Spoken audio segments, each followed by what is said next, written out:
جسے پتہ چل جائے نا وہ کریم کتنا ہے، مہربان کتنا ہے۔ ملا رومی رحمت اللہ علیہ فرماتے ہیں بہت بڑا مجرم تھا ایک بندہ، بہت بڑا گناہگار تھا، بت کو پوجتا تھا، تھک گیا ساری رات بت کے سامنے کھڑا تھا، معاذ اللہ یا صنم یا صنم یا صنم کہتے، تھک گیا، نیند آ گئی، اونگ آ گئی۔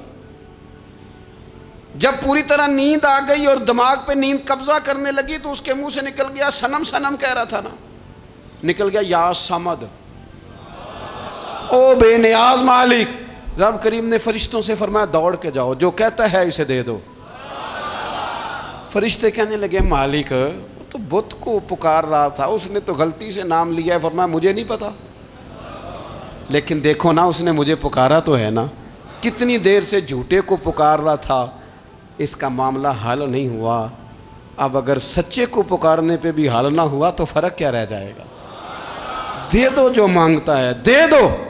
میرے دوست گر پتہ چل جائے وہ کریم کتنا ہے، وہ مہربان کتنا ہے۔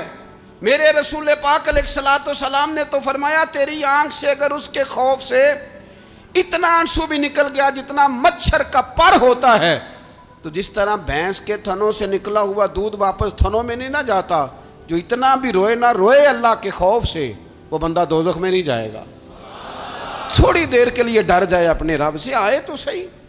عدم معرفت غفلت پیدا کرتی ہے، تو آ تو صحیح، وہ تو کریم ہی بڑا ہے، وہ تو مہربان ہی بڑا ہے۔ حضرت زنیرہ رضی اللہ تعالی عنہ حضور کی صحابیاں ہیں۔ ایام جو مکے کے تھے مسلمانوں پر بڑی آزمائش کے تھے، انہیں بڑا مارا کفار نے، اتنا مارا کہ ان کی بینائی چلی گئی، نظر آنا بند ہو گیا۔ کافروں کی عورتوں نے تانا دیا کہ تو نے ہمارے بت چھوڑے ہیں نا، تو دیکھنا تیری بینائی چلی گئی۔ تو جناب زنیرہ اللہ پہ بھروسہ، توکل، معرفت الہی کا جذبہ، اٹھ کے کھڑی ہو، کہنے لگی چپ کرو، تمہارے جھوٹے بت کیا کر سکتے ہیں، میرا رب چاہے تو صبح جب میں اٹھوں تو میری آنکھیں روشن ہو، اگر کریم کرم کر دے۔ لوگ کہتے ہیں واقعی ایسا ہوا، جب وہ سویرے اٹھیں تو اللہ نے ان کی روشنی واپس کر دی تھی۔ تجھے پتہ چل جانا وہ مہربان کتنا ہے۔ وہ ایک بزرگ تھے تو ان سے کسی نے کہہ دیا کہ اگر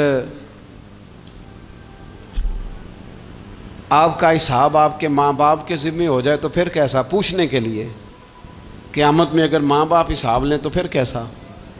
تو بڑے سیانے لوگ تھے جو دل والے تھے، کہنے لگے نہیں، رب کریم ہی ٹھیک ہے، اس لیے کہ وہ ماں باپ سے کہیں بڑھ کر پیار کرنے والا ہے۔ اگر یہ معرفت مل جائے وہ کریم کتنا ہے، اور جب بندہ پوری طرح اس کی بارگاہ میں آ کے تڑپ جاتا ہے نا، مولا میں جاؤں کدھر، تیرا دروازہ چھوڑ کے جاؤں کدھر۔ اقبال کہتے ہیں وہ ایک سجدہ جسے تو گراں سمجھتا ہے، 1000 سجدوں سے دیتا ہے آدمی کو نجات۔ تجھے جگہ جگہ جھکنا نہیں پڑے گا اگر تو صحیح معنوں میں اپنے رب کی بارگاہ میں جھک جائے۔ تو میرے عزیز کوشش کریں کہ اس کی معرفت، اس کا کرم، اس کی عطا اور اللہ تبارک و تعالیٰ کے حاضر و ناظر ہونے پر عین الیقین، حق الیقین حاصل کریں۔ اور پھر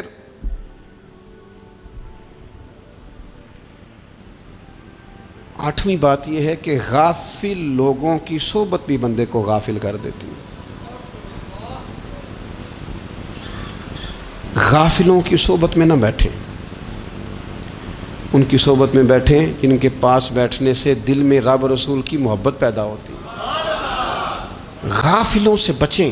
چنگیاں دے لڑ لگی ساں تے چولی چ پھل پئے، تے جدوں میں پیڑیاں دے سنگ رل گئی تے میرے اگلے بھی ڈول گئے۔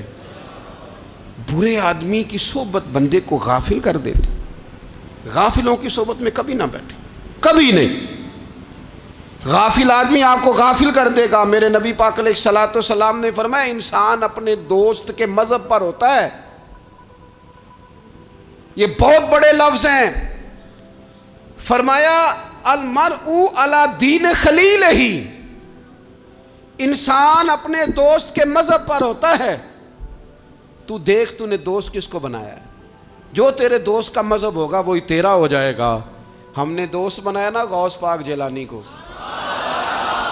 ہم نے یاری لگائی ہے نا داتا علی اجمیری سے، ہماری نسبت ہے نا معین الدین اجمیری سے، ہمارا تعلق ہے نا بہاؤالدین زکریا ملتانی سے۔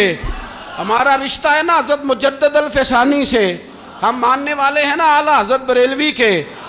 ہمارا تعلق ہے کبھی جماعت علی سے، کبھی مہر علی سے.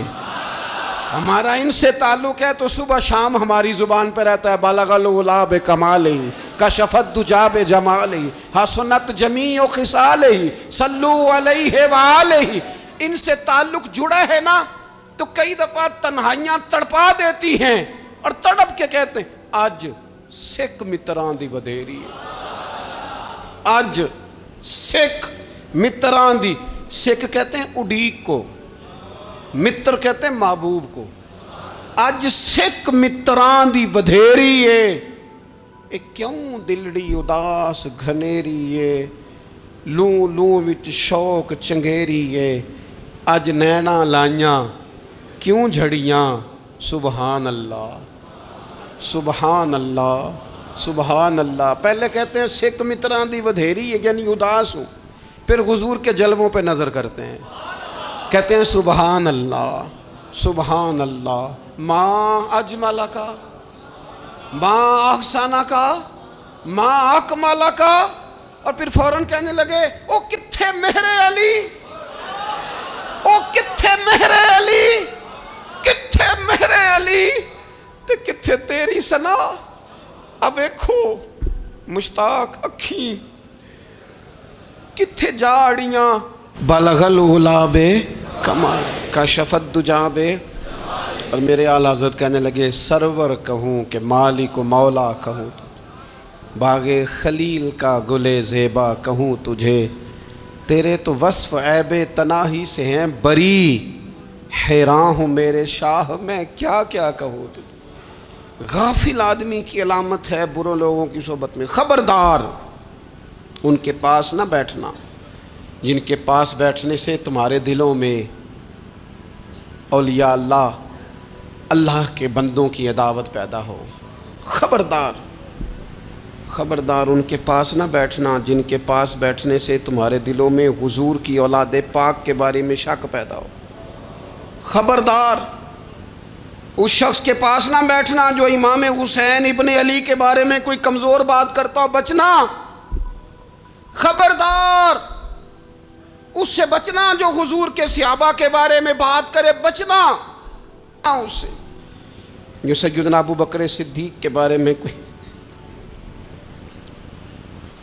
دیکھو کیا مقدر ہیں صدیق و فاروق کے، جن کے گھر ہی رحمتوں کے خزینے میں. بھلا کیا کہا نبی پاک، حضور نے فرمایا میرے اوپر جس نے نیکی کی تھی بدلہ دے دیا ہے. یہ جو میرے ابو بکر صدیق ہے نا، ان کو میں اللہ کی بارگاہ میں لے جاؤں گا، کہوں گا مالک تو ہی بدلہ عطا فرما. ایک ہاتھ میں جناب صدیق کا ہاتھ پکڑا، ایک میں حضرت عمر کا ہاتھ پکڑا، اور حضور مسجد نبوی سے باہر آ رہے ہیں. والے کی زبان سے بے ساختہ سبحان اللہ نکل گیا. کیا شان ہے، کیا مقدر ہے. تو حضور علیہ السلام رک گئے اور روک کے فرمایا تو حیران ہو رہا ہے نا، تو حیران ہو رہا ہے نا کہ میں نے ایک ہاتھ میں ابو بکر کو پکڑا ہے، ایک میں عمر کو پکڑا ہے. فرمایا قیامت میں جب میری قبر کھلے گی تو میں اسی طرح قبر سے نکلوں گا، اس طرح میدان محشر میں آؤں گا. خبردار حضور ایک وفاداروں کے وفادار رہنا، ان کے وفادار رہنا، ان کے وفادار رہنا. بڑا عجیب دور آیا ہے. ہم نے یہ دور دیکھا ہے کہ لوگ حضور کے صحابہ کے بارے میں بھی بات کریں گے. اب نبی پاک کی اولاد پاک کے بارے کو بھی ڈسکس کیا جائے گا. اپنا منہ تو دیکھ، اپنی حیثیت دیکھ، اور پھر وہ بندے دیکھ جن کو اللہ نے چن کے اپنے محبوب کی غلامی کے لیے حضور کے قریب بٹھایا ہے. تو بچنا ایسے لوگوں سے، پرہیز کرنا. خبردار عقیدہ ستھرا رکھنا، عقیدہ ستھرا رکھنا، صاف رہنا، پاکیزہ رہنا، غافلوں کی صحبت سے بچنا. بڑا ڈرتے ہیں اللہ سے، دعائیں مانگتے ہیں یا اللہ نسلوں میں بھی وہی بندے پیدا فرما جو عقیدے پکے رکھنے والے ہیں. وہ بندے پیدا فرما ہماری نسلوں میں. ایک وہ بندہ بھی غافل ہو جاتا ہے جو امیدیں لمبی لگا لیتا ہے، جن کے منصوبوں میں دولت بھی ہوتی ہے، گھر بھی ہوتا ہے، اولاد کا بڑا ہونا بھی ہوتا ہے، پوتے پوتیاں نواسے نواسیاں دیکھنا بھی ہوتا ہے، یہاں بھی گھر وہاں بھی گھر، یہ سیر، یہ سارا کچھ ہوتا ہے. لیکن رب کی بارگاہ میں پیش ہونا جن کے پیش نظر نہیں ہوتا. لمبی امیدیں. حضرت مولا علی شیر خدا فرمایا کرتے تھے میں تم پر دو باتوں کا خوف کھاتا ہوں، جو ڈر آتا ہے، ایک یہ کہ تم خواہش کی پیروی کرو گے، جو نفس کی خواہش ہوگی اس کے پیچھے لگ جاؤ گے، اور ایک کہ تم لمبی لمبی امیدیں باندھو گے، اتنے سال جینا ہے، اتنے 100 سال جینا ہے، یہ کرنا ہے وہ کرنا ہے. منصوبہ بندی کریں مستقبل کے لیے، وہ بری نہیں، لیکن تیاری رکھیں، تیاری رکھیں. اس بات کا بھی خیال رکھیں کہ اللہ کی بارگاہ میں حاضر ہونا. یہ غفلت کی چیزیں ہیں جو بندے کو غافل کر دیتی ہیں. جو لوگ اللہ کا ذکر نہیں کرتے وہ بھی غافل ہو جاتے ہیں، اور جو فضول باتیں زیادہ کرتے ہیں نا، ہنستے زیادہ ہیں. فَلْيَضْحَكُوا قَلِيلًا وَلْيَبْكُوا كَثِيرًا. قرآن کہتا ہے زیادہ رویا کرو، کم ہنسا کرو. نبی پاک علیہ الصلوۃ والسلام سے پوچھا تھا حضرت عقبہ بن عامر نے کہ یا رسول اللہ نجات کس چیز میں ہے؟ تو نبی پاک علیہ الصلوۃ والسلام نے فرمایا ایک تو اپنی زبان قابو میں رکھو، دوسرا فرمایا اپنے گھر میں ٹھہرے رہو، تمہارا گھر تمہارے لیے کافی ہو، فضول نہ نکلو گھر سے، اور تیسرا فرمایا اپنی خطاؤں پہ رویا کرو. کثرت کلام اور فضول کلام اور بلا وجہ یہ بندے کو غافل کرتا ہے.